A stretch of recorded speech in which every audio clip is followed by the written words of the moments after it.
الحمد للہ رب العالمین والصلاة والسلام علی اشرف الانبیاء والمرسلین وعلی آلہ وصحبہ وازواجہ وذریاتہ اجمعین اما بعد بسم اللہ الرحمن الرحیم عن انس قال قال رسول اللہ صلی اللہ علیہ وآلہ وسلم ثلاث من كن فيه وجد حلاوة الإيمان أن يكون الله ورسوله أحب إليه مما سواهما وأن يحب المرء لا يحبه إلا لله وأن يكره أن يعود في الكفر كما يكره أن يقذف في النار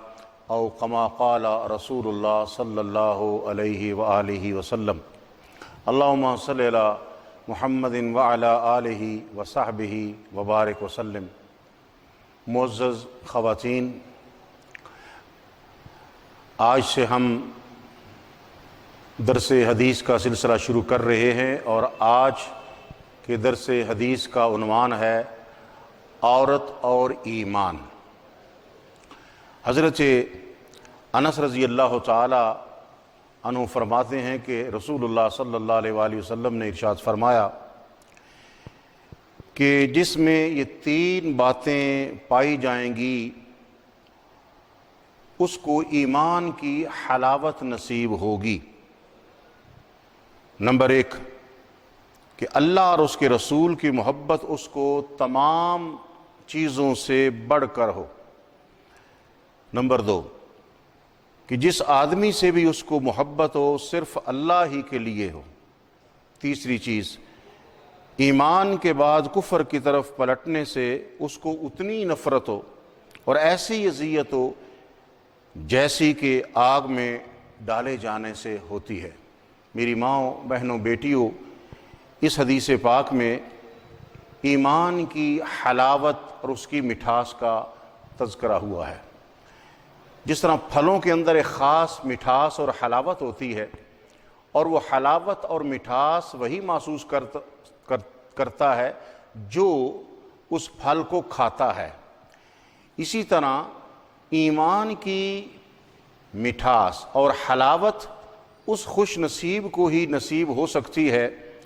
جو اللہ اور اس کے رسول کی محبت میں ایسا سرشار ہو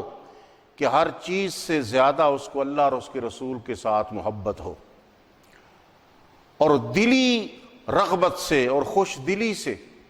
اللہ اور اس کے رسول کے اوپر اس کا ایمان کامل ہو۔ تو ایک تو یہ کہ سب چیزوں سے بڑھ کر اللہ اور اس کے رسول کی محبت ہمارے دلوں میں نہیں ہوگی تو ایمان کی حلاوت نصیب نہیں ہو سکتی۔ میری بہنوں، ہمیں اپنے دلوں کے اندر اللہ اور اس کے رسول کی محبت کو اس درجے پہ لے جانا ہے کہ جہاں پھر باقی کائنات کی چیزیں نیچے رہ جائیں اور اللہ اور اس کے رسول کی محبت پہلے نمبر پہ رہے۔ دوسری چیز کہ جب یہ محبت نصیب ہو جائے تو پھر وہ درجہ آ جائے کہ آپ کو جس سے بھی محبت ہو پھر وہ اللہ ہی کے لیے محبت، کہ ایسا اللہ اور اس کے رسول کی محبت کا قبضہ ہمارے دلوں کے اوپر ہو جائے اور تسلط قائم ہو جائے کہ اگر کسی اور سے بھی ہم محبت کریں تو اللہ کے لیے ہی کریں۔ ہم ماں باپ سے محبت کریں تو اللہ کے لیے کریں، ہم اولاد سے محبت کریں اللہ کے لیے کریں، ہم باقی فیملی ممبر سے محبت کریں تو اللہ کی رضا کے لیے کریں کہ اللہ اس سے خوش ہوگا۔ اور تیسری چیز کہ دین اسلام پر ہم اتنے پابند ہو جائیں، اتنے ثابت قدم ہو جائیں، اور دین اسلام ہمیں اتنا پیارا اور عزیز ہو جائے کہ پھر اس سے پھرنے اور اس کو چھوڑنے کا خیال تک دل میں نہ جائے۔ ایک مسلمان خاتون دین کے اوپر اس قدر ثابت قدم ہو، اسے اپنے دین سے محبت اور پیار ہونی چاہیے، اور دین اتنا اسے عزیز ہو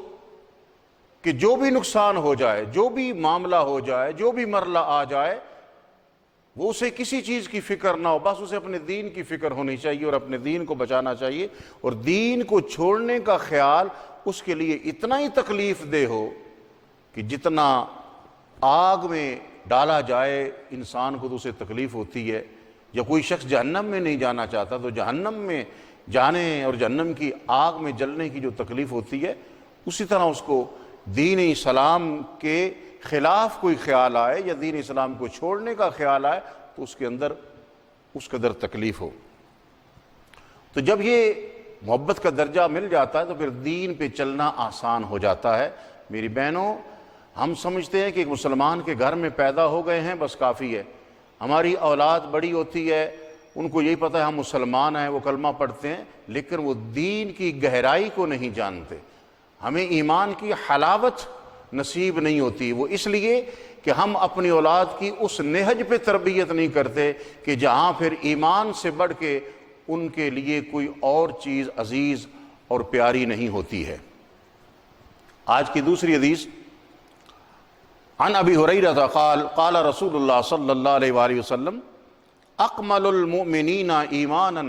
احسنہم خلقا۔ پہلی حدیث بخاری و مسلم کی تھی، اور یہ حدیث پاک ابو داؤد سنن ابو داؤد شریف سے، کہ حضرت ابو ہریرہ رضی اللہ تعالی عنہ بیان کرتے ہیں کہ رسول اللہ صلی اللہ علیہ وآلہ وسلم نے فرمایا کہ اکمل المؤمنین ایمانا احسنہم خلقا، کہ مسلمانوں میں زیادہ کامل ایمان اس کا ہے جس کے اخلاق زیادہ اچھے ہیں۔ تو سب مطلب یہ ہوا کہ ایمان کا انحصار حسن اخلاق پر ہے، جو اخلاق میں جتنا بلند ہوگا اس قدر اس کا ایمان کامل ہوگا۔ یا اس کو یوں سمجھ لیجئے کہ حسن اخلاق کمال ایمان کا لازمی نتیجہ اور ثمرہ ہے۔ تو لہٰذا جس شخص کا ایمان جتنا کامل ہوگا اس کی نسبت سے اس کے اخلاق بھی اتنے ہی بلند ہوگے۔ یہ نہیں ہو سکتا کہ کسی شخص کو ایمان کی حقیقت تو نصیب ہو لیکن اس کے اخلاق اچھے نہ ہوں۔ اس حدیث پاک میں نبی کریم صلی اللہ علیہ وآلہ وسلم جو ہمارے لیے ایک رہنمائی فرما رہے ہیں وہ یہ ہے کہ ہمارے اخلاق اچھے ہونے چاہیے۔ ایمان ہے تو اچھا اخلاق بھی ہونا چاہیے، کیونکہ اگر ایمان بہتر ہے تو اخلاق بھی بہتر ہونے چاہیے، اور اچھے اخلاق اس بات کی نشاندہی کرتے ہیں کہ یہ شخص ایمان والا ہے۔ تو میری ماؤں، بہنوں اور بیٹیوں، اگر ہم اپنے ایمان کو بہتر کرنا چاہتی ہیں تو ایمان کا بہتر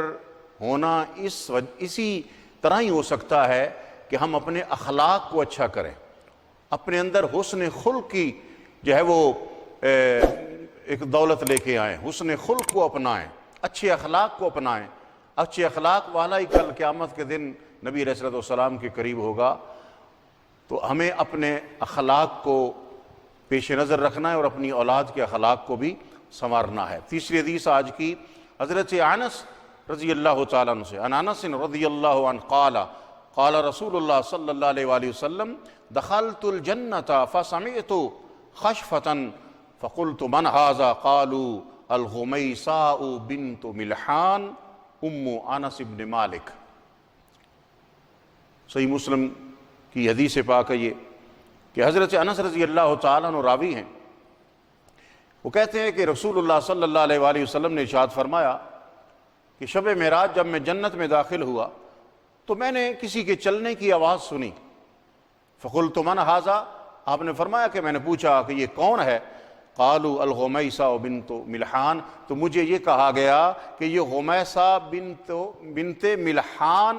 جو انس بن مالک کی والدہ ہیں، یہ ان کے چلنے کی آواز آ رہی ہے جنت کے اندر۔ سبحان اللہ، کیسی خواتین تھیں کہ نبی علیہ الصلوۃ والسلام جنت میں ان کی چلنے کی آوازیں سن رہے ہیں۔ یہ وہی خاتون ہیں جو ام سلیم جن کی کنیت تھی، اور ام سلیم کے ہی جو ہے اس کنیت سے مشہور ہیں، حضرت انس بن مالک رضی اللہ تعالی عنہ کی والدہ محترمہ ہیں، اور یہی وہ انس ہیں جو آپ صلی اللہ علیہ وسلم کی خدمت میں 10 سال رہے تھے۔ تو ام سلیم کے پہلے خامد سے انس تھے، جب ان کا انتقال ہو گیا تو ابو طلحہ ایک مشرک ہے، اس نے ام سلیم کی طرف نکاح کا پیغام بھیجا کہ میں آپ سے نکاح کرنا چاہتا ہوں۔ تو اس مومنہ خاتون نے یہ اسے جواب بھجوایا کہ تو مشرک ہے، لکڑی کے بتوں کی تو پوجا کرتا ہے، اور میں مومنہ ہوں، تو میرے ساتھ کیسے نکاح کر سکتا ہے؟ اس نے بار بار اصرار کیا، ضد کی، بار بار پیغام بھجوایا۔ تو پھر آپ نے فرمایا ہاں تو مسلمان ہو جائے تو میں پھر تیرے ساتھ نکاح کر سکتی ہوں۔ اور اس پاک باز اور مومنہ عورت نے یہ کہا، اے طلحہ تو اگر اسلام لے آئے تو تیرا اسلام لانا ہی میرا حق مار ہے، تیرا اسلام لانا ہی میرا حق مار ہوگا۔ تو کتنا خوبصورت حق مار آپ کا مقرر ہوا کہ ایک مسلمان کے ایمان لانے کا باعث بنی اور اس کا اسلام لانا ہی آپ کا حق مار مقرر ہوا۔ تو اسی خامد سے حضرت ابو طلحہ سے بیٹا ہوا، وہ چھوٹی عمر میں ہی تھے۔ تو حضرت ابو طلحہ جو تھے وہ سفر پہ گئے، تو اسی دوران اس بچے کا انتقال ہو گیا۔ تو جب وہ سفر سے واپس آئے تو اس خاتون نے بڑی حکمت کے ساتھ، بڑے ہی صبر کے ساتھ اور بڑے ہی حوصلے کے ساتھ اپنے خامد کے جو سفر تھا، اس سفر کی تھکاوٹ کو بھی پیش نظر رکھا، اور بڑی ہی خاص حکمت عملی کے ساتھ اور بڑے ہی صبر و سکون کے ساتھ اپنے بیٹے کی وفات کی خبر اسے دی تھی۔ اور اپنی بیوی کے صبر و استقامت اور اس حکمت عملی کو دیکھ کر وہ خود بھی حیران ہو گئے۔ آپ صلی اللہ علیہ وسلم کی خدمت میں حاضر ہوئے اور فجر کی نماز ادا کی۔ تو آپ صلی اللہ علیہ وسلم کی بارگاہ میں ام سلیم کی بات کی تو نبی علیہ السلام نے فرمایا کہ اللہ تعالیٰ اس سے بڑا خوش ہو گیا ہے، بڑا راضی ہو گیا ہے، اللہ آپ کو بیٹا عطا فرمائے گا، اور اس کو اللہ تبارک و تعالیٰ مزید برکت عطا فرمائے گا۔ اللہ نے ان کو بیٹا دیا جس کا نام عبداللہ تھا، اور اس عبداللہ کے پھر 10 بیٹے ہوئے، اور 10 کے 10 بیٹے عالم و قاری و حافظ قرآن ہوئے۔ تو یوں دیکھیے ایک عورت نے کس طرح اپنے خامد کا آرام کا بھی خیال رکھا، اور بڑی حکمت عملی اور دانش مندی کے ساتھ اپنے بیٹے کی وفات کی خبر دی، اور پھر نبی علیہ السلام کی دعائیں بھی انہیں نصیب ہوئیں۔ اللہ تبارک و تعالیٰ ایمان کی